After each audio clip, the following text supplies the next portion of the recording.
Գանք ազգային ժողովի վերջին թեմային պատտվում ենք ոչ միայն չենք հասնում դրան, որտեղ արանքում այնքան խոսալու բան է լինում, եղել է սենտեղներ կան, եղել է։ Ինչ է եղել։ Ազգային ժողովում, այո, կազմակերպվել էին քաղբանտարկյալների թեմայով քննարկում հանրային, այնտեղ ներկա էին ով է կազմակերպել։ Գուշակի։ Չէ, դա պետք է ասել, մարդ կարող է միացնի հենց այս բանին, որ միացել, դե հիմա ասա։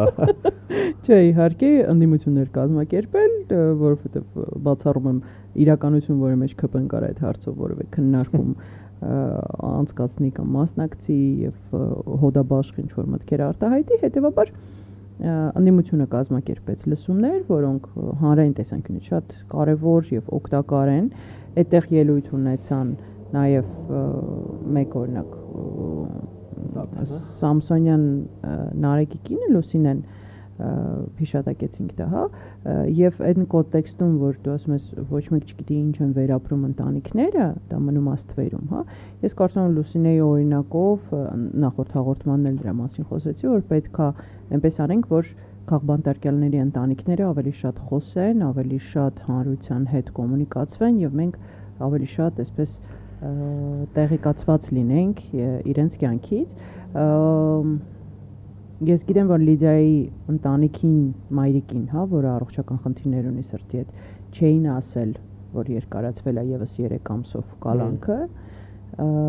հենց դրանով պայմանավորված, վատ առողջ էր ու շատ ծանր էր տանում։ Ինչևէ, ինչ տվեցին այս լսումները, ինչ են իրենք առհասարակ տալիս, ինչի համար են իրենք կազմակերպվում, կա դրանից օգուտ թե չէ, միջազգային կառույցները դա տեսնում են թե չէ, կամ օրինակ անտիֆեյկը, որ ԱՄՆ կամ ԵՄ դեսպանությունների առաջ ցույցեր է կազմակերպում, երբ որ հայտարարություններ անում, կոչեր է անում,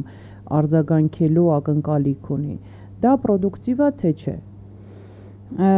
Կարծում եմ, որ պրոդուկտիվ է ու կարծում եմ, որ պետքա ավելի աշխատել այդ ուղղությամբ ավելի լավներ։ Իհարկե ես տարիքով եւ ավելի երիտասարդ լինելով եւ մեծ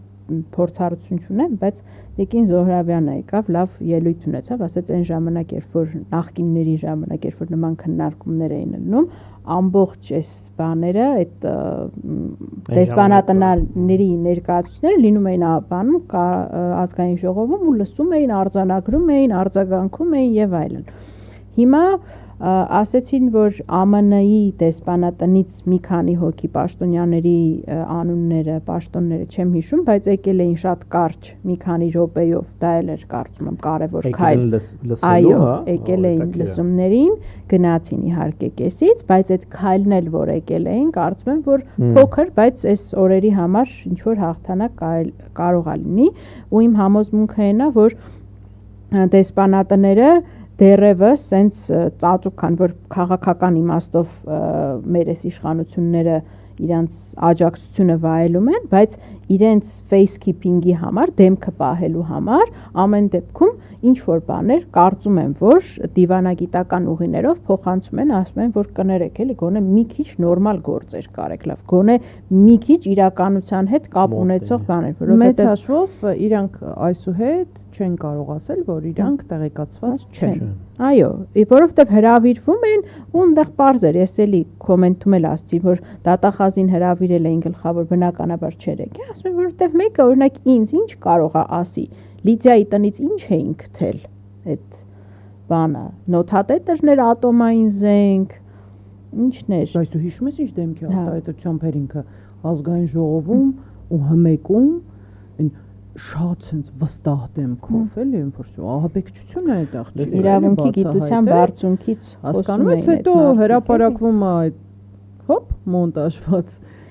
բացի լավ ենթադրենք Բագրատ Սրբազանը խոսում էր ինչ որ բաների մասին ինչ կապ ունի այդտեղ Լիդիան ինչ կապ ունի Վահագն Չախալյանը ինչ կապ ունի Արթուր Սարգսյանի վարորդը մինչև այս անցած շաբաթ կալանավորված էր Արթուր Սարգսյանի այո